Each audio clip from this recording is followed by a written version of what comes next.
Good afternoon, everybody. It's Mike Dominguez, and I'm sorry I couldn't be with you for this in person, but wanted to make sure that we were able to contribute and give you a little bit of an idea of what we're seeing overall in the industry and how things look like moving forward, especially as we're finishing up summer here and already starting our plannings for 2025.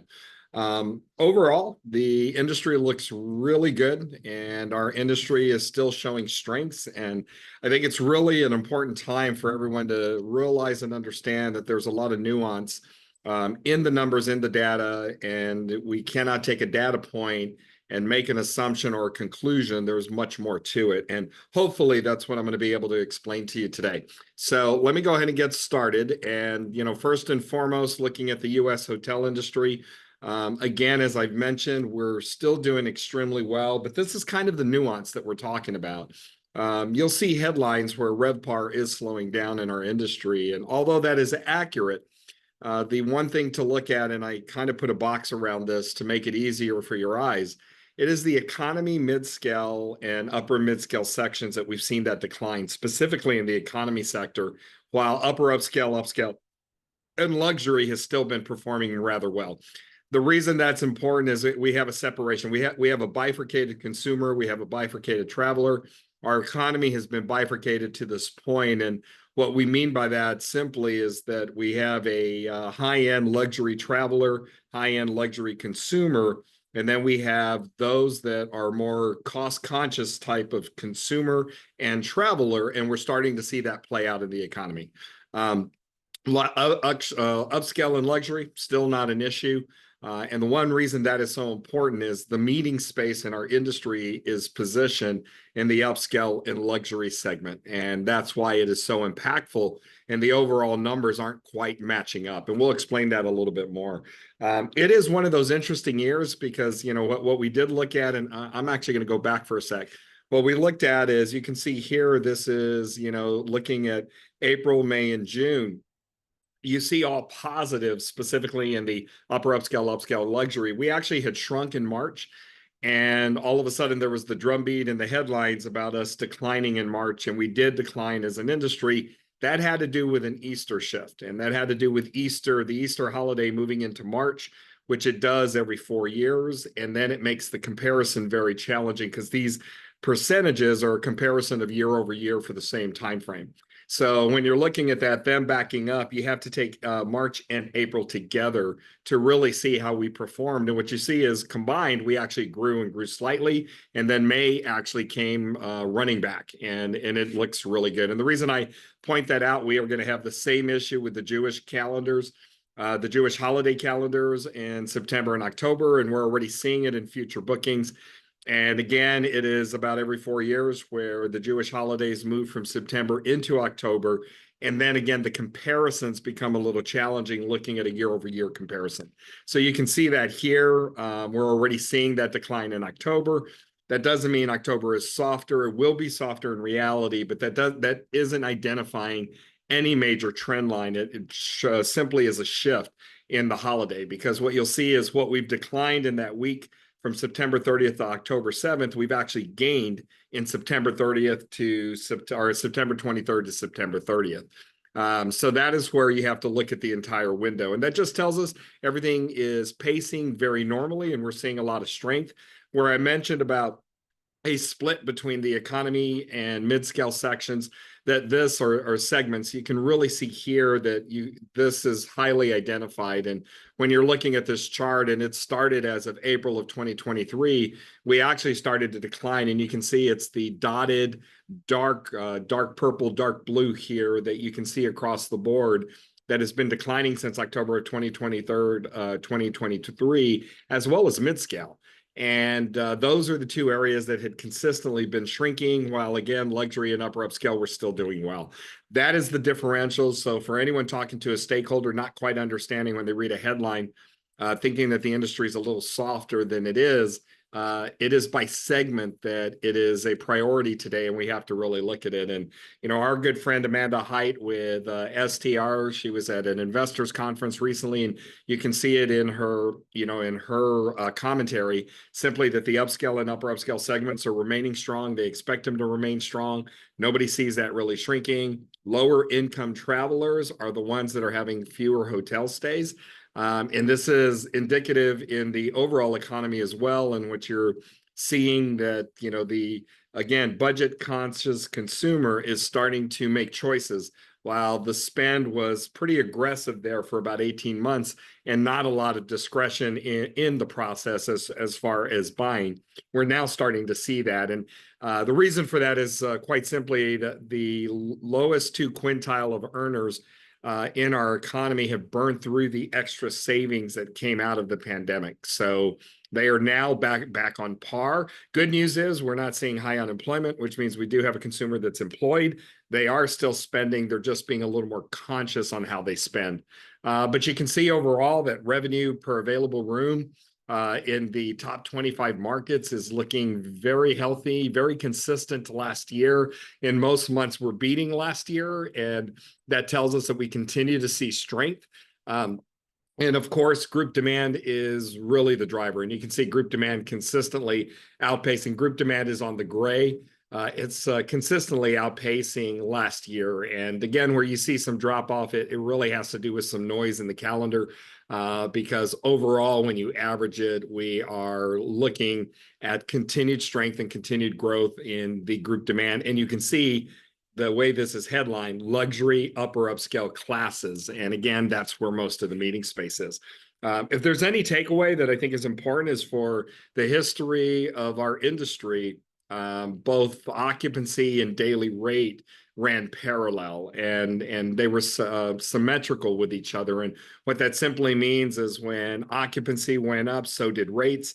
When occupancy came down, so did rates. And what you're seeing since middle of 2023, you can see there's been a divergence between the correlation between rates and occupancy. And this is just simply saying that occupancy is not dictating what is happening with rates, and rates are staying pretty stable.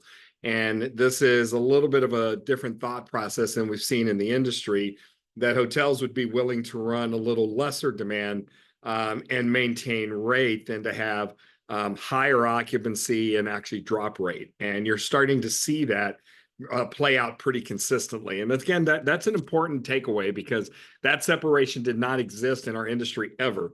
But post-pandemic, absolutely. And as I get into the cost structures, I think that is why I don't think there's really a choice.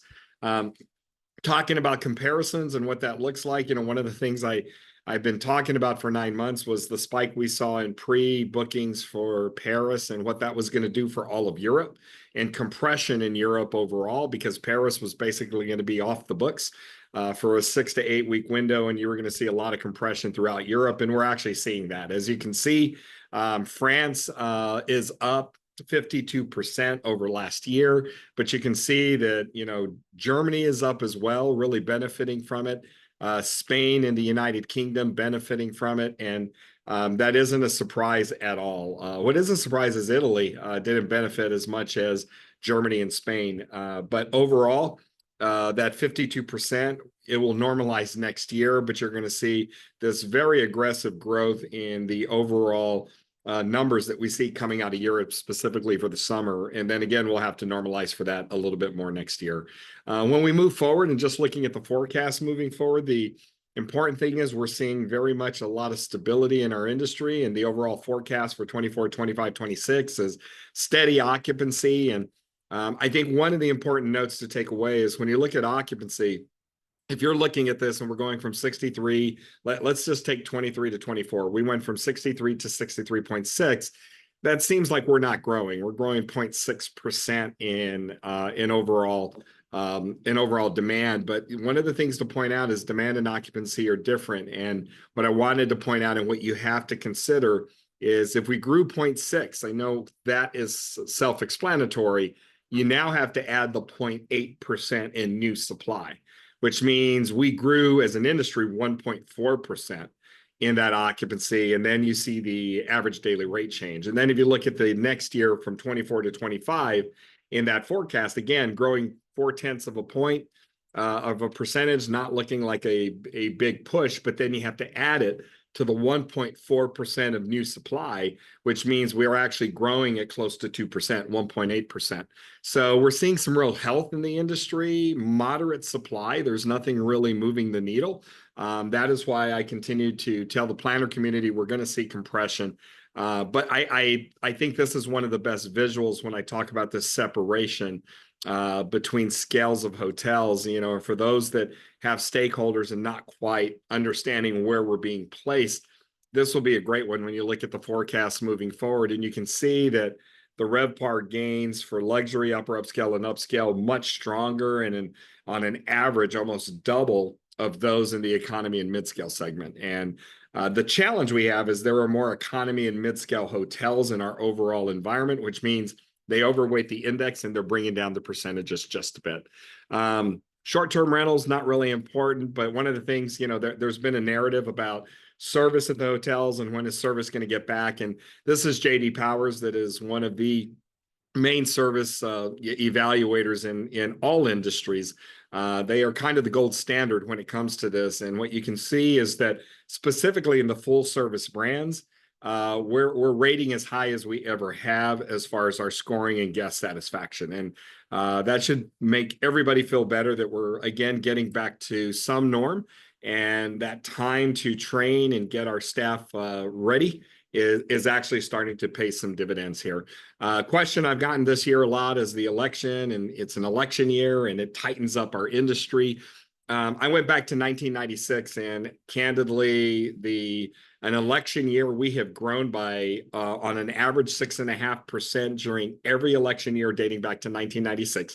The exception is 2008, where we actually declined. But remember, in 2008, Lehman Brothers collapsed in September of 2008. So our decline had nothing to do with our industry. Our decline had everything to do with a financial collapse that had happened in a financial meltdown that took out the entire fourth quarter of 2008.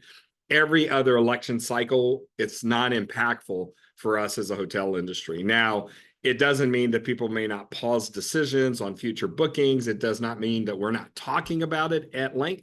But overall, you're not seeing an impact at all in the numbers. One of the reasons I continue to say we're going to be compressed, and this is an important one, we just haven't had a buildup of supply coming into this recovery period. And you can see this. I put a red line on where we were entering 24, and we're so much lower in new supply than we have been during every other cycle coming into a recovery cycle. Like before 2009, you can see we had this ramp up of new supply.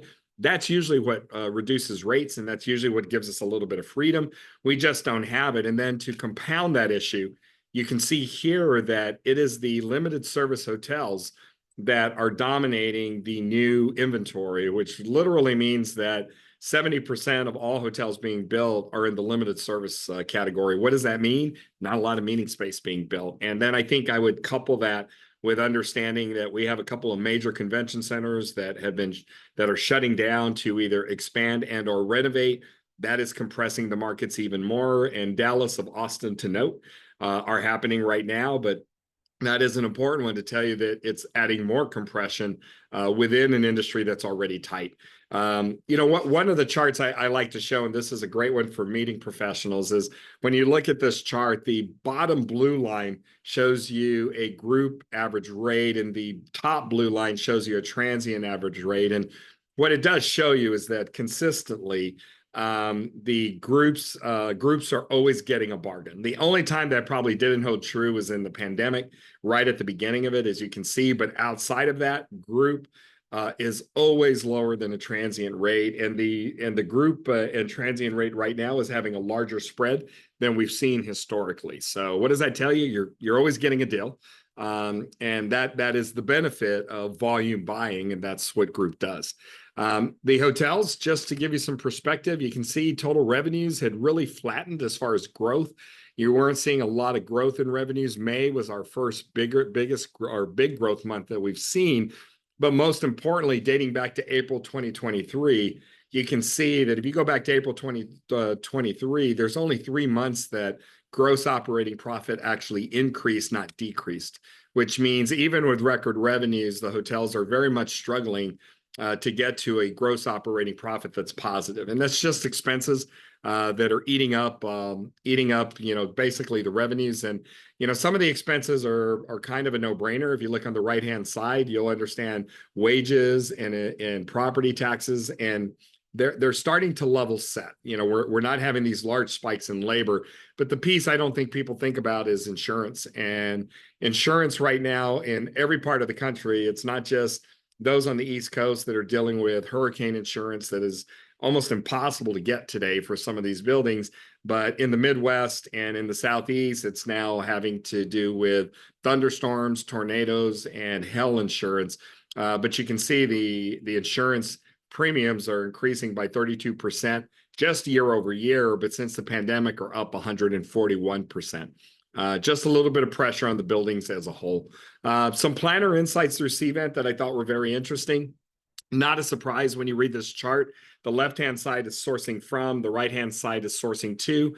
And what you'll see is that everything became very regionalized. The Midwest was feeding the Midwest. The Northeast was feeding the Northeast. The largest contributor was Southeast to Southeast, probably not a surprise, but Southwest to Southwest, Western to Western.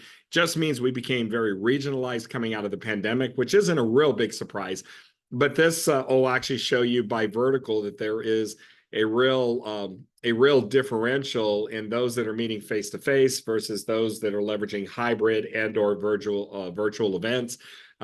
Interesting to note that, manufacturing, pharmaceutical, they're in the high 90s or in the 90s and high 90s, and financial services as far as meeting face-to-face. And we're seeing it in the makeup of business. For the planners in the room and for the suppliers in the room, 2 messages. 60% of RFPs are turned down due to unavailability of space and patterns. But you can see that turned down RFPs where the planner was flexible to accept an alternate date was 41%. So for the suppliers in the room, we need to make sure that we're offering alternate dates when that is available. And for the planners in the room, we have too many RFPs that say no dates or no alternate dates will be considered, and yet that changes as soon as you can't find space. So somewhere in between, we need to land to make that process just a little bit better. Just wanted to show that international has picked up steam as far as groups traveling from the U.S. internationally. You can see this in the charts, but surprise to me, Stockholm and Geneva had some of the largest growth. You can look at London and Amsterdam, it's only 100% growth, but that's still aggressively strong because they're always high travel destinations to begin with for meetings and groups. So overall, Europe is picking up a lot of that, and then international inbound travel to the United States, we're still light, we're still short by 20% of that traffic. And you can see that our Northeast port of entry is much stronger at 86%. Our West Coast port of entry, much weaker at 74%. And that's Asia that is really driving that. And then to finish up on some food metrics, food services is still driving the inflation, the things we don't think about. Cocoa is at an all-time high. If cocoa was a stock, it would have been outpacing NVIDIA through May. Just to give you some context on how quickly those price increases have come. Things you don't think about, olive oil is now known as liquid gold because of its expense and how it is quadrupled in price over a very short period of time. And this all has to do with weather conditions around the globe and droughts in certain areas and hotter summers over the last couple of summers. Orange pricing is through the roof. We've had issues with weather in Florida over the last 3 years, and then in addition to other parts of South America and Latin America with some drought. But you can see that literally the price of orange juice since 2020 is 5 times higher. And these are these pressures that we don't always feel. And then ending on food and beverage, the one thing I would remind everybody is to really take a look at how we're building receptions today and what we are offering. And this will show you Pew Research that tells you that young adults continue to increase, and it's over 50% of young adults at the end of 2023. I'm sorry, this was Gallup, not Pew. But the young adults surveyed believe that even moderate drinking is detrimental to their health. And there's a health and wellness push with these generations, and yet we still, as I like to say, plan receptions like it's 1999. It is not about having a mocktail. It is having numerous non-alcoholic options, numerous non-alcoholic beers. It's a necessity today and something we should be thoughtful. When we talk about inclusion, it is people's lifestyle in addition to preferences like this that we need to be able to consider to make sure that everybody is having the event and the experience we want. With that, my information is here. The QR code is to my LinkedIn profile. If there's anything else I can answer, if there's more information, please reach out. Again, sorry I couldn't be with you in person, but happy to participate. And I hope you have a wonderful rest of the day.